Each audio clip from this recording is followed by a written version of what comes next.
Orang itu tidak pernah tahu. Kadang-kadang Allah itu kita tidak pernah tahu.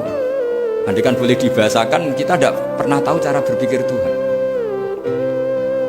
Jadi Allah itu zat yang mau, ya itu tadi otoritasnya penuh.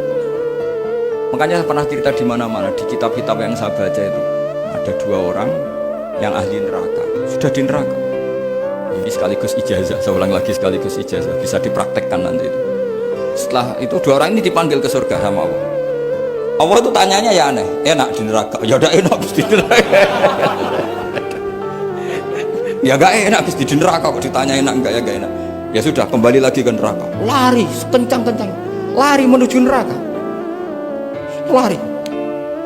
Sama Allah dipanggil lagi, loh kenapa kamu semangat? Ya Allah, saya ini kapok, saya ini trauma. Dulu ketika engkau perintah, saya ini lelet sekali. Disuruh sholat lelet, disuruh zakat lelet. Maka ini jenengan perintah saya semangat supaya nggak ngulang kesalahan yang sama. Akhirnya sama Allah dipanggil, ya sudah di surga aja, di surga. Karena semangat lari menuju neraka.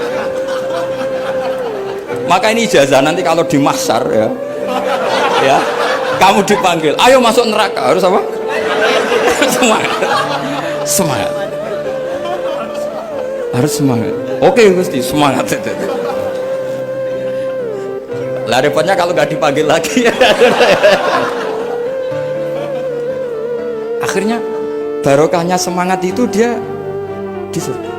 Kita tidak pernah tahu cara berpikir Tuhan, andai kan boleh dibahasakan seperti itu. Yang satu, ayo kembali lagi ke neraka. Tolah itu. Jalan oleh lagi. Sampai itu nggak semangat oleh lagi. Terus ditanya sama, kenapa kamu tolah gitu? Saya tidak pernah ngira ya Allah, ketika engkau panggil di surga kemudian engkau kembalikan lagi ke neraka. Ya sudah, kamu di surga saja, barokahnya husnuzon. jadi Tuhan itu unik. Makanya dalam tradisi ulama itu ad-dinu ar-riwayah, agama itu riwayat.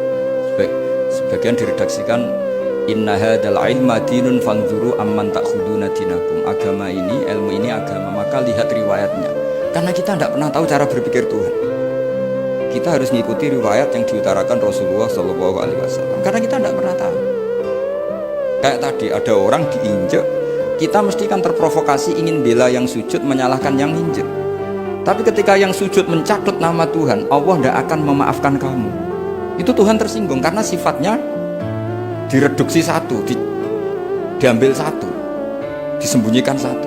Loh, ada kan dia begini mungkin malah Allah maklumi. Saya tidak akan maafkan kamu. Enggak apa-apa Allah, kan saya kan tidak mencatut namanya Allah. Selama hidup saya tidak akan maafkan kamu. Allah nggak akan tersinggung karena dia sebagai manusia tentu punya dendam, punya rasa mangkal, punya emosi. Tapi kalau ketika bilang Allah tidak akan maafkan kamu, berarti dia mencatut statusnya Allah. Dan Allah disifatkan hanya satu dari sifatnya Allah, yaitu hanya sifat menyiksa. Padahal Allah punya sifat memaafkan.